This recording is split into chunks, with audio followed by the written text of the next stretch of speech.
Muy buenas noches, bienvenidos a Odisea. Tulio Alperindongui, el gran historiador, tituló un libro, uno de sus últimos libros, La Argentina en la tormenta del mundo.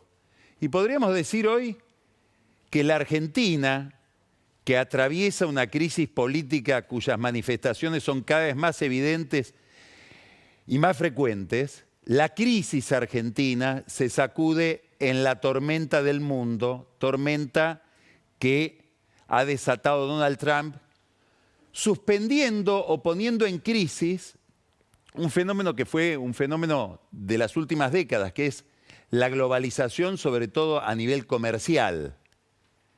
Desata una guerra Donald Trump, cuyas consecuencias ya empezamos a ver, pero es una guerra que representa una especie de bomba de profundidad, cuyos efectos se van a ir viendo con el tiempo, inclusive cuando se vaya definiendo qué es lo que pretende con esta estrategia. Si es que hay una estrategia, hay un autor muy reconocido, escribió un libro cuyo título es China Won, ganó China, ha ganado China. Este autor se llama Kishore Mahbubani, que acaba de dar una entrevista muy interesante planteando que el problema del mundo hoy es que este ataque comercial de Donald Trump, fortaleciendo, agudizando el proteccionismo para los Estados Unidos con una suba de aranceles, es un ataque sin estrategia. Es un ataque en el cual es muy difícil pensar cuál es el modelo de salida, cuál es el mundo que él pretende moldear a partir de estas decisiones. Vamos a hablar ahora de eso. Lo importante es que Donald Trump acaba de emitir hoy a la tarde un mensaje por X, por la cadena de su amigo, la red de Elon Musk, que está disconforme con esta política, planteando que como China le contestó a la suba de aranceles que él planteó, con una suba de aranceles de 34% para los productos americanos, le da tiempo hasta mañana, 8 de abril, a China para que revierta esa medida o él piensa poner un arancel del 50% a los productos chinos, lo cual significa una bomba nuclear sobre todo el sistema productivo norteamericano que depende muchísimo de insumos asiáticos y específicamente insumos de China. Ya empieza a haber reajustes en todos los pronósticos de los especialistas, pensando este nuevo mundo y este nuevo Estados Unidos a partir de las medidas de Donald Trump. El crecimiento, que muchos calculaban iba a ser entre 0 y 0,5% este año, entre 1 y 1,5 lo han reajustado a 0 y 0,5, es decir, el pronóstico más optimista plantea un crecimiento de medio punto para la economía americana. La inflación núcleo, que hoy anualizada es de 2,8, que en marzo se pronosticaba para Estados Unidos del 3,5, a partir de estas medidas ya se calcula en 4,7%. Esto es muy importante porque puede tener efectos, vamos a ver ahora, sobre la política monetaria, y eso le pega mucho a la Argentina. Si miramos el riesgo de recesión, que se calculaba en marzo del 40%, hoy JP Morgan lo pronostica en 60%. Es decir, hay altas chances de que haya una recesión en Estados Unidos y por lo tanto que haya un cimbronazo a nivel de actividad productiva en el mundo. Ahora empieza a haber una pregunta respecto de qué consistencia tienen estas medidas. ¿Son medidas para negociar? ¿Son medidas que esconden detrás no un programa comercial, sino un programa geopolítico? Y Trump y el gobierno de Estados Unidos piensan negociar el nivel arancelario, el nivel de apertura o de clausura del mercado americano según los alineamientos geopolíticos de los países o de las regiones en relación con Estados Unidos? ¿O son medidas que pretenden realmente resetear todo el sistema comercial del mundo con una especie de regresión a un mundo pre-Organización Mundial de Comercio, de relaciones país a país o país y regiones. Todo esto es un gran signo de interrogación que ningún experto puede hoy resolver. Puede tener que ver, en la respuesta, en cuánto tiempo el gobierno de los Estados Unidos va a poder mantener esta política, el costo interno que va a tener. Acá estamos mostrando, esto se publicó en Wall Street Journal, es el resultado de un estudio de una empresa especializada en comercio americano, el costo adicional que va a tener para los consumidores de Estados Unidos, no el precio, el precio puede ser distinto, inclusive superior. Estamos hablando del aumento del costo de un iPhone 16 para el consumidor norteamericano. Hoy ese costo está en $549,73 antes de este aumento de aranceles. ¿Cuánto le suma el aumento de aranceles a este costo? $296,86. Quiere decir que el costo, insisto, no el precio, del iPhone 16 para un consumidor de los Estados Unidos pasaría de 549,73 a 846,59. Es un 54% de aumento en el costo. ¿Por qué? Acá tenemos los componentes de un iPhone, el procesador, la pantalla, la batería, el módem 5G, la memoria, la capacidad de almacenamiento, las cámaras.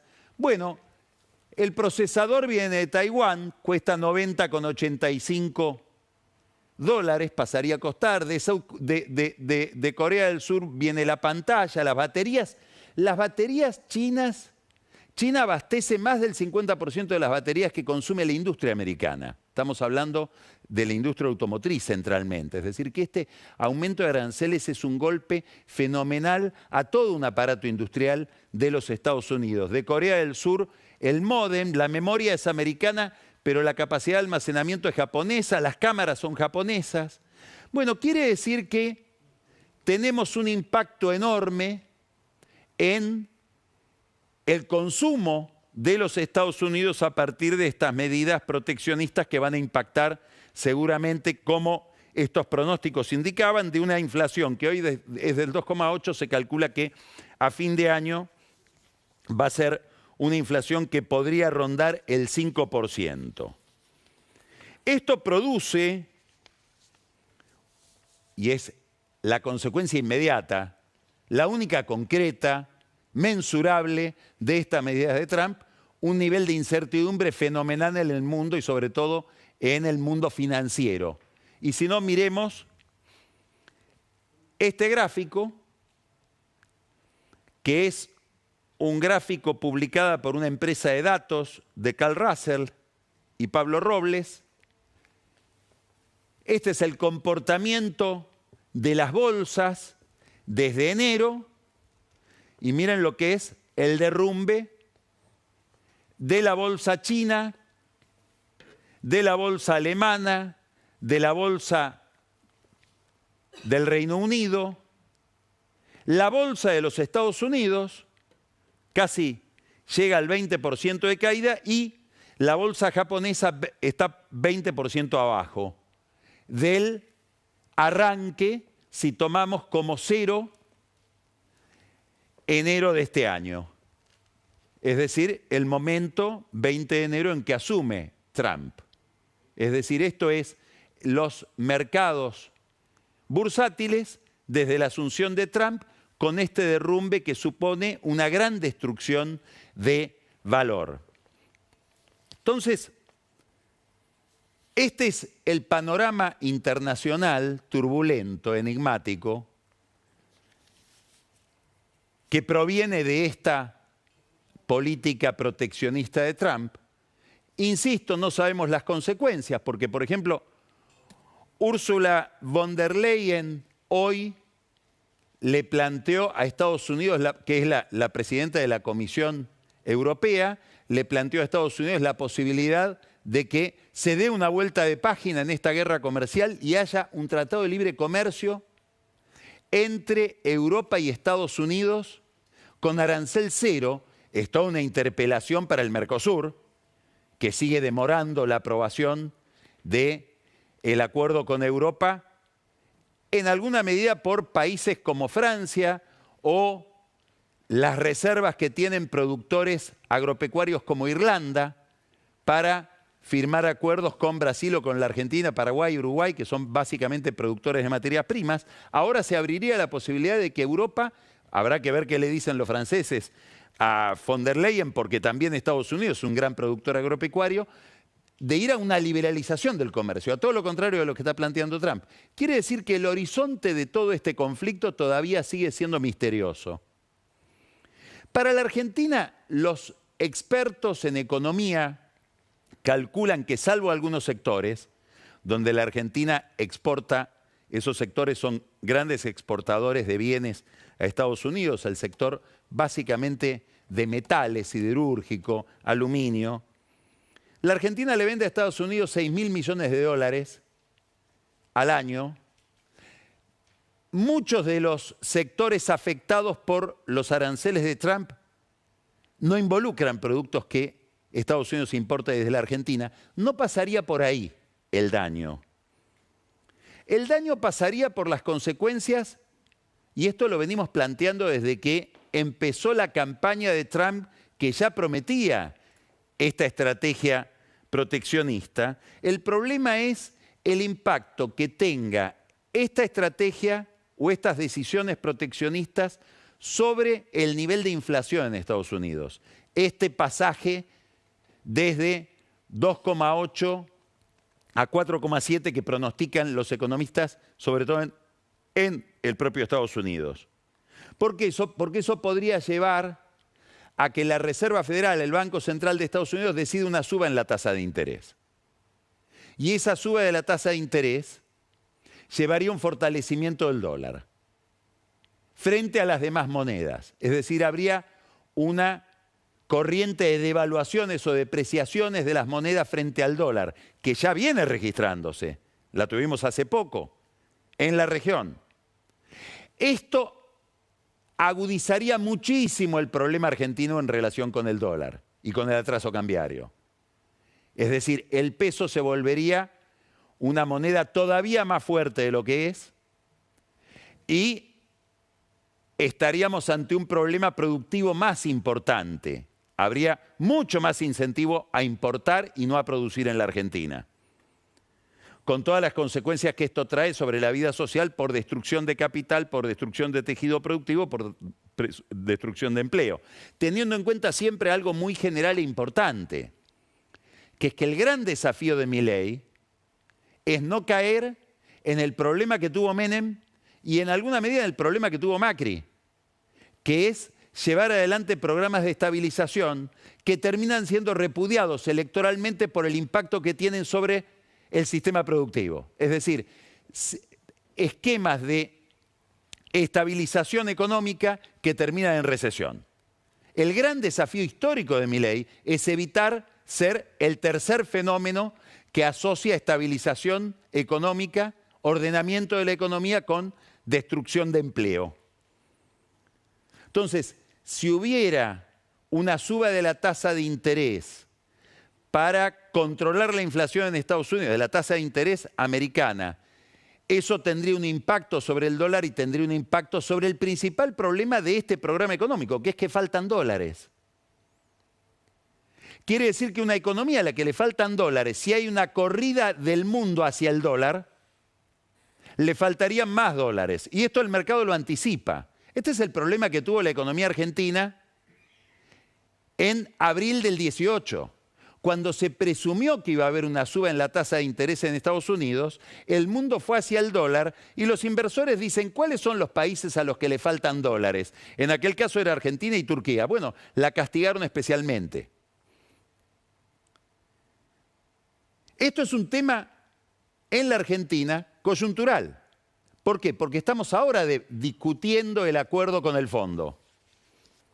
Y ese acuerdo con el fondo, lo hablamos varias veces, pero está cada vez más claro que es así, supone que el nivel de ayuda que le pueda prestar el Fondo Monetario Internacional a la Argentina para fortalecer las reservas del Banco Central, en un momento en que no hay dólares, y la Argentina estaría expuesta a esta tormenta del mundo, donde el tema del dólar puede transformarse en un tema crítico, esa ayuda del Fondo Monetario a la Argentina sería mayor en la medida en que el gobierno decida liberalizar más el mercado cambiario. Es decir, ir más decididamente hacia una unificación de los tipos de cambio. Lo cual supondría una liberación del tipo de cambio que hace que los expertos, acá nadie sabe cuál sería el precio, pero lo fijaría el mercado, pero los expertos dicen, el piso sería el del contado con liqui hoy. Es decir, habría una brecha y un cimbronazo sobre los precios. Y acá está el problema político. ¿Por qué? Porque dólar e inflación son dos variables que se comunican, e inflación y elecciones y voto a Milei son dos variables que se comunican. Entonces, si el programa con el fondo supone una liberalización del tipo de cambio y esa liberalización del tipo de cambio termina siendo o teniendo consecuencias sobre una depreciación del peso, eso impactaría seguramente, aunque sea transitoriamente, en los precios, y ese reflujo de la inflación haría que se ponga en tela de juicio el principal trofeo con el que Milei va a las elecciones de este año. Acá hubo una novedad de detalle. Siempre es difícil asignarle importancia a un detalle, pero Milei estuvo en Estados Unidos y no logró la foto con Trump. Le echan la culpa a Gerardo Huerten, al canciller, que está muy metido, la cabeza muy tomada por el tema de la compra de Telefónica, porque su hijo, o tal vez él, con un fondo de inversión, formó un grupo que compitió con Clarín, finalmente quedó Telecom con Telefónica. Pero el canciller Gerardo Huerten, seguramente cuidando a su hijo, estaba muy activo, inclusive habló con gente ligada a Clarín para que dejen eso en manos del grupo que él formaba con Milling y Sielecki. Probablemente interesado en ese negocio se le escapó la relación con Estados Unidos, la relación con Trump, y Milei no pudo tener la dichosa reunión que pretendía tener con el presidente de Estados Unidos, su amigo Trump. Que era una reunión importante, no por la foto, era importante porque hasta ahora, esta noche, no sabemos qué puede pasar mañana, todo es muy fluido, el Tesoro norteamericano, es decir, el Departamento del Tesoro, el Ministerio de Economía, no ejerció la influencia que tiene sobre el Fondo Monetario para darle al gobierno la posibilidad que viene buscando el gobierno desde el año pasado, que es recibir ayuda del fondo sin tener que tocar el cepo. Esto, que dependería de una gran presión de Estados Unidos sobre el fondo, que ponga de manifiesto la amistad de Trump con Milei, todavía no está. Es decir, para decirlo en términos concretos, Trump viene fallando. O la amistad con Trump no da todo el resultado que se esperaba. Y esto plantea un problema angustiante, sobre todo para el ministro de Economía, Luis Caputo, tener que levantar el cepo, en un momento en que el Banco Central está perdiendo reservas todos los días para defender una cotización del dólar que la mayor parte de los economistas, para espanto de Milei o enojo de Milei, dicen que está atrasada. Todo esto se produce en el contexto de una gran transformación política que estamos viendo en el escenario electoral que se avecina.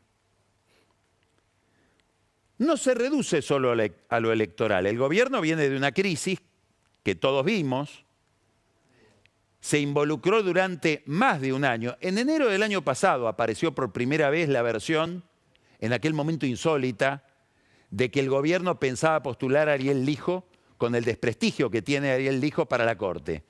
Yo recuerdo que el ministro Mariano Cunio Olivarona, el ministro de Justicia, concurrió a la Cámara de Diputados cuando trascendió ese rumor. Era una versión. Y un diputado, Juan Manuel López, de la Coalición Cívica, en la entrevista con Cunio Olivarona, que iba por primera vez al Congreso, le preguntó anda dando vuelta la idea de que ustedes piensan en Lijo para la corte. Es un chiste, ¿no? Cuneo Libarona no pudo contestar porque probablemente ni sabía si era cierto, porque todo esto fue manejado casi exclusivamente por Milei en relación con Ricardo Lorenzetti, con uno de los ministros de la Corte. Bueno, en medio de esta incertidumbre económica, fracasa una operación de primera magnitud del gobierno, que es tratar de completar la Corte con Ariel Lijo y Manuel García Mansilla, ministro de la Corte que llegó por decreto, al que se le tomó juramento y como fue rechazado su pliego el jueves pasado en el Senado, hoy renunció a la Corte. Acá hay que mirar algunas figuras muy importantes en este drama de la Corte. Probablemente la más importante es Cristina Fernández de Kirchner. Fue clave la posición de Cristina Kirchner en el Senado. Ella maneja 24 senadores. Con 25 ya se evitaban los 2/3 que necesitaban Lijo y García Mansilla para que le aprueben los pliegos. Fue clave en ponerle un límite a Milei.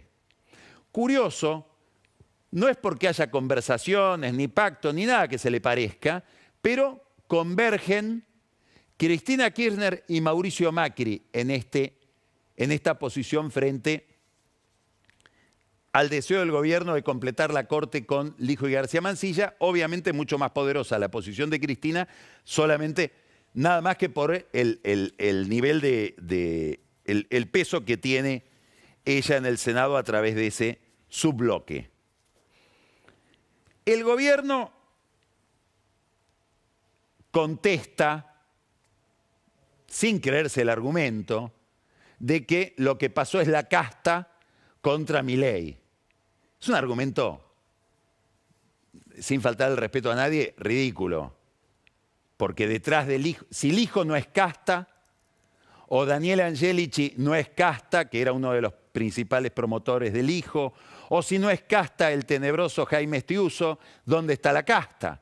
Digamos, Lijo es el representante más nítido de Comodoro Pi, y Comodoro Pi probablemente sea el centro de la casta porque es el que le garantiza a la casta la impunidad que tiene como casta.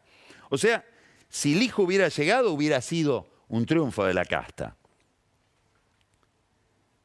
Tanto es así que el martes pasado, en el restaurante Elena del Four Seasons, hay quienes vieron a alguien idéntico al Lijo comer con alguien idéntico a Lucas Nehamkis, que es el secretario privado de Estiuso, y con alguien idéntico a Gustavo Chinosi, perteneciente a todo este sistema que fue hasta hace poco la mano derecha de Almagro, el secretario general de la OEA, que tiene que dejar el cargo. Error del Lijo, si es que era él el que estaba comiendo en ese restaurante el martes a la noche, porque debería estar informado que la persona de la que dependía él básicamente para ser juez, que es Cristina Kirchner, detesta a Chinosi y detesta a Estiuso, el jefe de Nehamkis. El error del gobierno fue elemental. Lo dijo acá, en el primer programa del año, Juan Manuel Olmos. No negociar con el peronismo, que tiene la mayoría del Senado, y negociar con un juez de la Corte, la composición de la Corte, violando un principio básico de división de poderes. Es el Senado el que pone a los jueces de la Corte en combinación con el Poder Ejecutivo. No es el Poder Ejecutivo con la Corte o con un juez de la Corte que además está enemistado al resto de los jueces de la Corte. Este es el error. Hoy se da cuenta Milei del error, ¿eh? Y dicen que la gran irritación de Javier Milei hoy por este fracaso ante la Corte es con Lorenzetti. Hoy renunció, como decíamos, García Mansilla, con toda lógica. ¿Por qué? Porque, y esta era la tesis que circulaba este fin de semana en el Instituto Patria, es decir, alrededor de Cristina Kirchner, el decreto que nombra a García Mansilla y al Lijo pierde vigencia en el momento en que el Senado rechaza los pliegos. ¿Por qué? Porque el argumento principal de Milei para nombrar a esos dos jueces por decretos es que el Senado no se expedía. Quiere decir que el día que el Senado se expidió, el argumento con el que Milei hacía palanca para poner a los dos jueces en la Corte perdió sentido, perdió efecto. acá queda un tema, un cabo suelto, importante, porque el jueves fue la sesión, el día anterior hay una nota en el diario Clarín con una especie de off the record o declaraciones atribuidas a Ricardo Lorenzetti, lo comentamos acá, donde en esas declaraciones que no hace Lorenzetti, que se le atribuyen a él, pero que él no desmintió, él sugirió que iba a ir al acuerdo de la Corte con sus colegas al día siguiente, el jueves, a pedir que la causa de Cristina, que llegó en queja a la Corte por el tema del manejo de la obra pública en Santa Cruz, donde está condenada, se trate de inmediato. Y Cristina tenga una resolución de ese caso en abril o a lo sumo mayo. Entre líneas uno tenía que leer que se trate rápido y en todo caso, si queda condenada, que quede fuera de la carrera electoral. La senadora Anabel Fernández Sagasti, que es Cristina, en el Senado, dijo: esta es una extorsión de Lorenzetti, para que le votemos al hijo mañana en el tratamiento del pliego en el Senado. Bueno, ¿por qué es importante este detalle? Porque ahora la duda está en si Cristina Kirchner no va a recusar a Lorenzetti a raíz de esto que su discípula Fernández Sagasti considera una extorsión. Entonces se complicaría la secuencia del tratamiento de la causa de Cristina en la Corte. Tratamiento que parece venir por lo menos más lento de lo que dejaba trascender esa nota atribuida a Lorenzetti. Porque la Corte recibió el caso y no lo mandó de inmediato al procurador para que dictamine, lo quiere estudiar. Uno podría presumir que la Corte no se quiere meter, como recomendó acá Alberto Garay, el presidente del Colegio de Abogados, el lunes pasado, diciendo: lo mejor sería que la Corte no se meta en el terreno electoral privando de ser candidata a una candidata que tiene un enorme potencial electoral porque es la candidata más importante del peronismo. Daría la impresión de que la Corte va a seguir ese camino. Y en todo caso, el caso de Cristina se tratará después de las elecciones. Queda pendiente si va a haber o no una recusación por parte del kirchnerismo a Ricardo Lorenzetti por esto que señaló Fernández Sagasti, que interpretó que había como una especie de extorsión. Mientras el gobierno se enreda en el tema judicial y genera una derrota innecesaria, tenemos una gran crisis en las dos fuerzas políticas más importantes de los últimos 20 años en la Argentina, o más. ¿Por qué? Uno podría leer esto de esta manera, podría pensar que en el año 2001 hubo una gran crisis de representación, un gran malentendido entre la gente y la política, que se vayan todos, y que la política resolvió esa crisis generando dos nuevos sujetos: el kirchnerismo dentro del peronismo y el PRO como novedad en el espacio no peronista que había dejado vacante el radicalismo. Y que tanto el PRO de Macri como el kirchnerismo de Néstor y Cristina lograron de alguna manera reconectar a la gente en medio de una gran polarización con la política a lo largo de muchos años. Y que esa reconexión empezó a quedar agotada o a ser cancelada en las elecciones de 2021 y sobre todo de 2023. Y que Milei, podría uno leer, es el emergente, es la consecuencia de este agotamiento de la magia del kirchnerismo y del PRO. Cambiemos, Juntos por el Cambio, para reconectar a la gente con la política de la que había quedado desconectada el año 2001. Bueno, hoy esos dos actores que entraron en crisis ya hace varios años, crisis que se manifestó en el 2021, la suma de ambos habían perdido en el 2021 40% de los votos respecto al 2019 y los reemplaza Milei en el 2023. Ahora empieza a haber manifestaciones más contundentes. ¿En dónde? En los dos distritos donde cada uno reina, el PRO en la capital y el kirchnerismo en la provincia de Buenos Aires. Juntos por el Cambio se está desarmando en la capital federal. El PRO tiene un gran desprendimiento con la candidatura de Horacio Rodríguez Larreta. Las encuestas dicen que Horacio Rodríguez Larreta podría estar hoy con un piso de 9%, 12% dicen algunos. Un gran daño para los Macri. Después Pancho Olivera va a mostrar con detalle todo este drama porteño. Y yo me hago una pregunta, por curiosidad. Entre la lista de Jorge Macri y Mauricio Macri, que encabeza Silvia Los Penato, y Larreta, Patricia Bullrich, que es la otra protagonista de esta historia, de esta tragedia del PRO, ¿a quién votaría? Y estoy casi seguro que votaría más a Larreta que a Los Penato. Estoy preguntando por una ministra de Milei, enemistada a muerte hoy con Macri, con los Macri.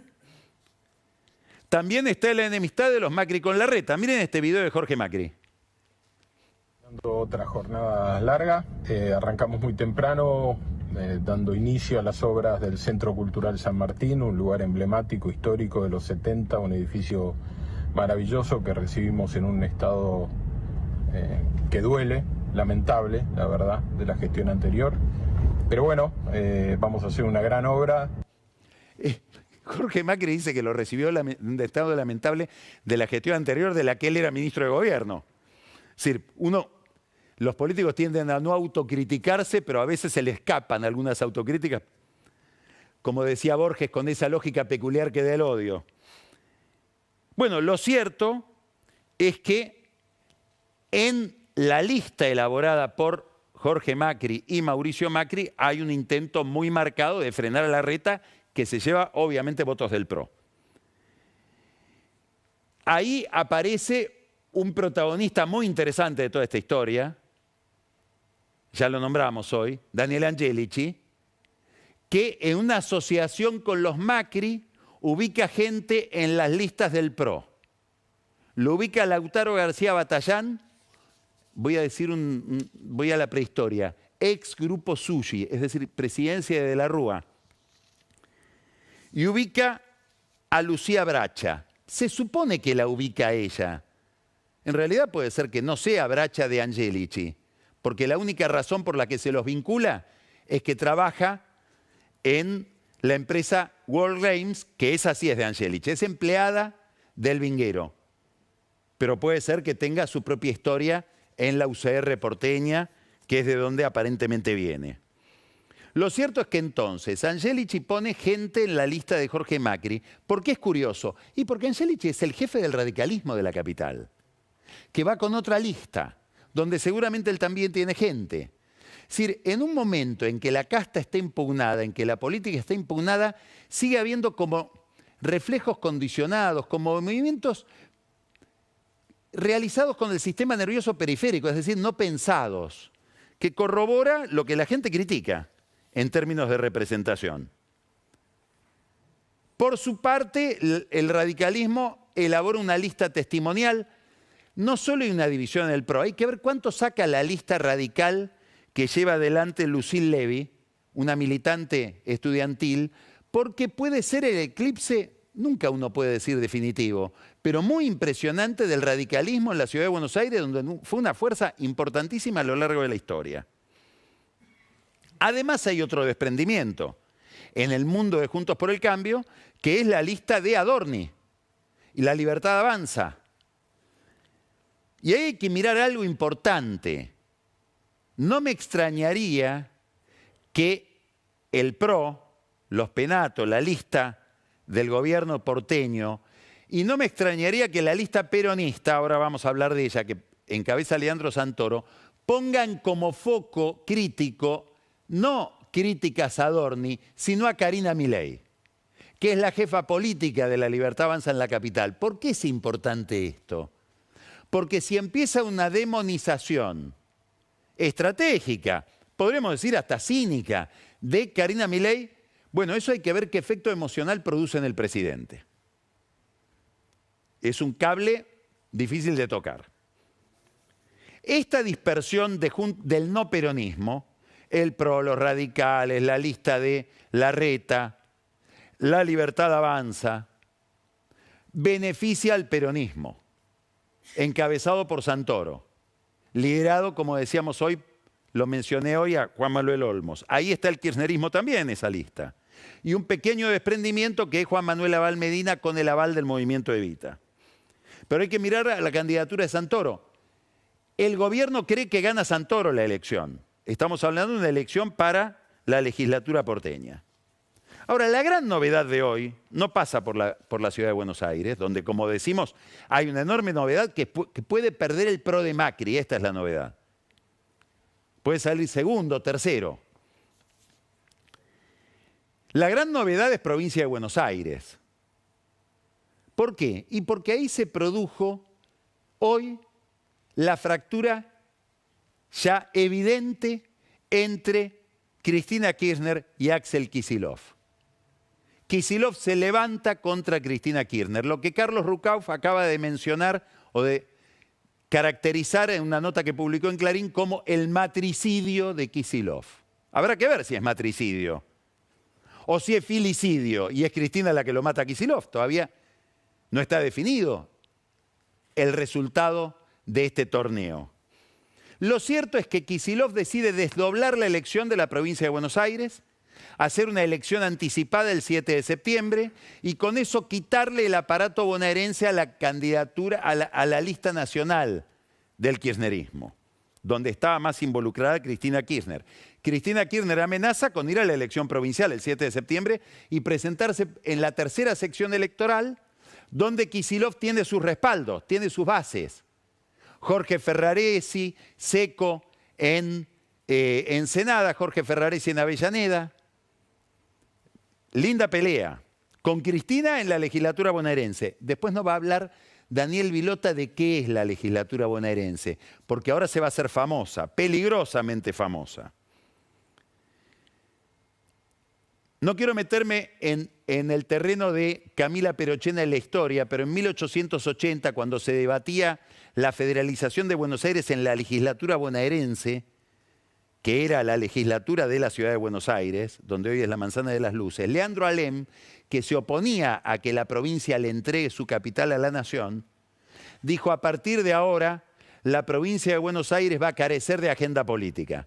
Y esto es lo que pasó desde entonces. Ahora parecería que esto podría modificarse.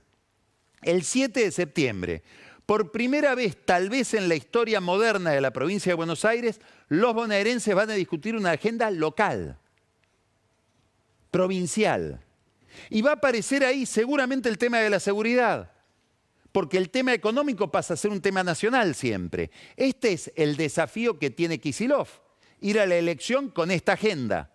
Muy novedoso para una provincia que no tiene ni siquiera clase política. A la provincia de Buenos Aires es la única provincia que se le pueden poner gobernadores porteños y nadie derrama una lágrima. Vaya usted a poner un porteño como candidato a gobernador en Salta, o en Córdoba, o en Jujuy. Ahora, la gran novedad es que se quiebra el kirchnerismo en la provincia de Buenos Aires, que es donde el kirchnerismo se hizo fuerte. Néstor Kirchner llegó el 25 de mayo de 2003 a la Casa Rosada.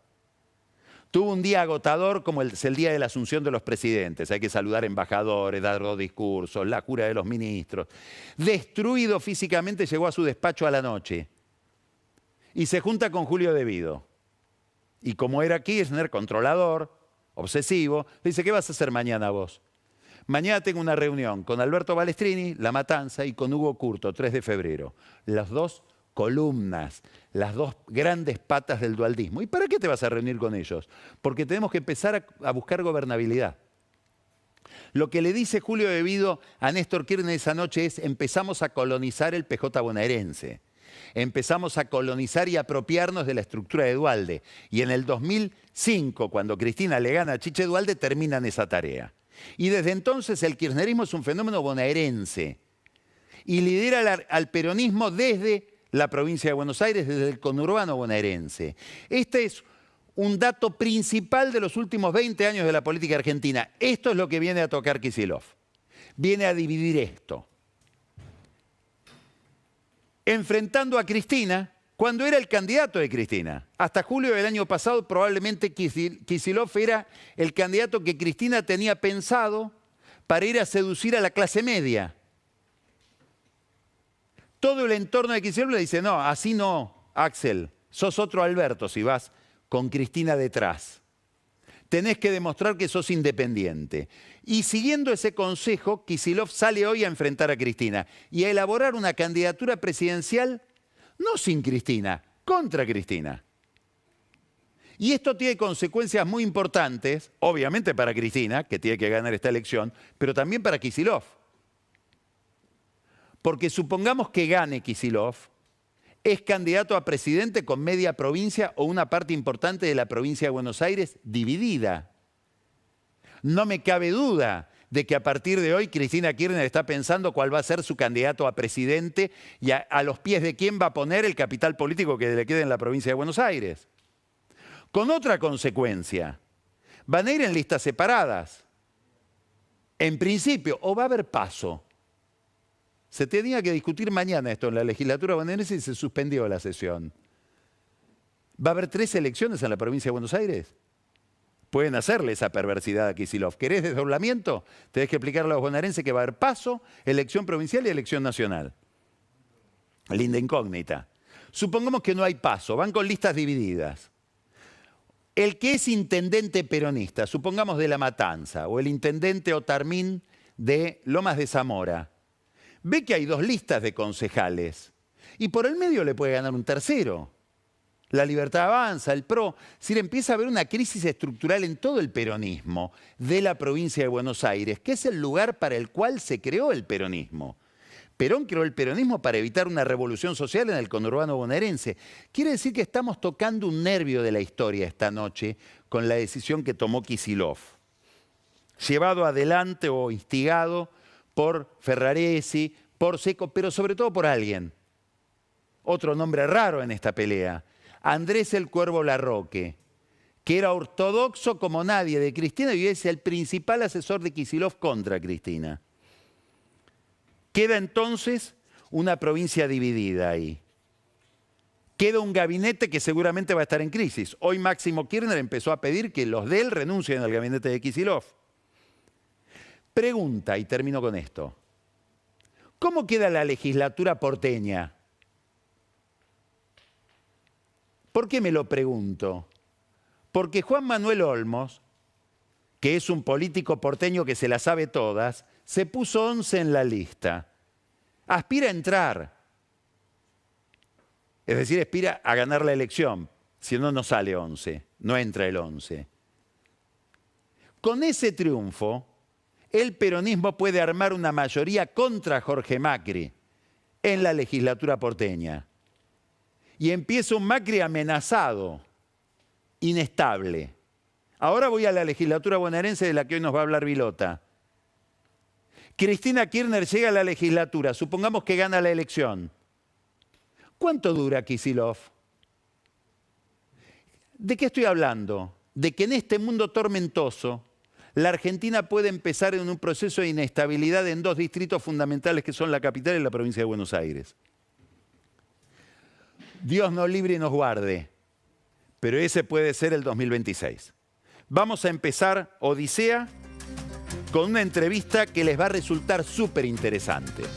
Es con nuestra colega Maya Jastrzeblańska, a quien usted lee diariamente en La Nación porque es la gran cronista de la vida de la Casa Rosada. Acaba de publicar un libro que se llama El Monje. Es la historia del mago del Kremlin, la historia de Santiago Caputo. Y a través de esa cerradura vamos a mirar la estructura de la Libertad Avanza, la estructura del gobierno, el papel de los consultores, el papel de las redes sociales y este personaje misterioso que viene de la nada y de golpe se quedó con el manejo de más de la mitad del Estado, que es Santiago Caputo. Ya les anticipé que Pancho Olivera nos va a relatar la historia de esta elección porteña. Y Daniel Vilota nos va a contar, nos va a dar las primeras lecciones sobre algo de lo que no se ha hablado nunca y vamos a empezar a hablar. La legislatura bonaerense, una especie de ciénaga secreta porque nadie le ha puesto luz, salvo en el caso Chocolate. La columna de Vilota se llama Una caja de chocolate para Cristina Kirchner, que le gusta el chocolate.